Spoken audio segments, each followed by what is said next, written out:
তুমি এমন এক ধাতু ছিল যে তোমার এই ধাতুটার নাম মুখে উচ্চারণ করতে লজ্জা লাগে, শরম লাগে।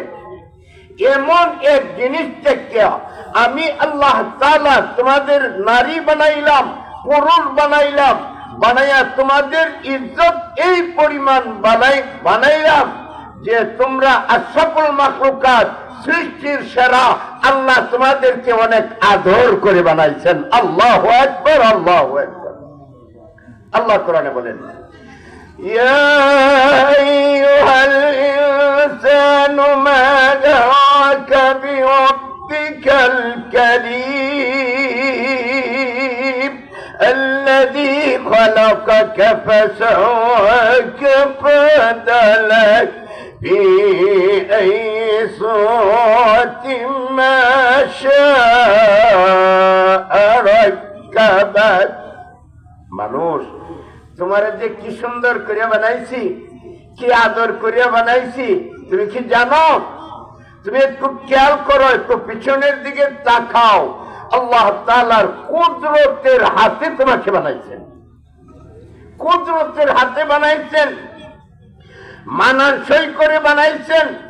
ওই আল্লাহকে বলিয়া কেমনি ভাবে তুমি এই অন্য জায়গার মধ্যে গিয়া সাজদা করো? ওই আল্লাহকে বাদ দিয়া কেমনি ভাবে চন্দ্র সূর্যের এখানে সাজদা করো? ওই আল্লাহ তাআলাকে বাদ দিয়া কবরের মধ্যে কেমনি গিয়া তুমি সাজদা করো? ওই আল্লাহকে বাদ দিয়া গড়গাঁও দুর্গার এখানে কেমন করিয়া তুমি সাজদা করো? আল্লাহ তো তোমাকে বানাইছেন অনেক দামি করিয়া। তোমার 3.5 হাত বডির মধ্যে উল্লেখযোগ্য যে 2টা জায়গা, একটা হলো কপাল আর একটা হলো নাক।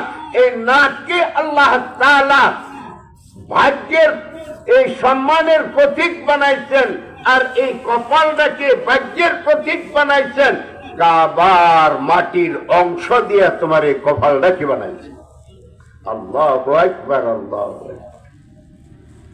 আল্লাহ বলেন, লাকাদ কারামনা বনি আদম। সকল সৃষ্টির মধ্যে বনি আদমকে আমি আল্লাহ তাআলা সম্মানিত করেছি। তাদেরকে সম্মানিত করে সৈয়দুল আম্বিয়া, ইমামুল আম্বিয়া, আশরাফুল আম্বিয়া জনাবে মুহাম্মদুর রাসূলুল্লাহ সাল্লাল্লাহু আলাইহি ওয়াসাল্লামের উম্মত বানাইছি। কমপ্লিট শরীয়ত যুক্ত কিতাব তাদেরকে দান করছি। মুহাম্মদের মতো নবী তাদেরকে দান করছি। আসমানি কিতাবের মধ্যে সর্বশ্রেষ্ঠ কিতাব তাদেরকে দান করছি, কোরআনে হাকিম, 30 পারা কোরআন। আল্লাহু আকবার বলেন। এলাকার মা বোনেরা ভালো করে শোনো, কোরআনে হাকিম আল্লাহর নবীর উপরে অবতীর্ণ হয়েছে। পয়গম্বরের বয়স তখন 40-এর কোঠায়। আল্লাহর নবী গারে হেরায়। ইকরা বিসমি রাব্বিকাল্লাযী খালাক খালাকাল ইনসানা মিন আলাক ইকরা রাব্বুকাল আকরাম আল্লাযী আল্লামা বিল কলম আল্লামাল ইনসানা মা লাম ইয়ালাম। জিবরিল আমিন কোরআন নিয়ে আসছেন, আর সে বলেন, ওগো নবী আপনি পড়েন। কি পড়া? ইকরা বিসমি রব, রবের নামের পড়া। আল্লাহু আকবার বলেন।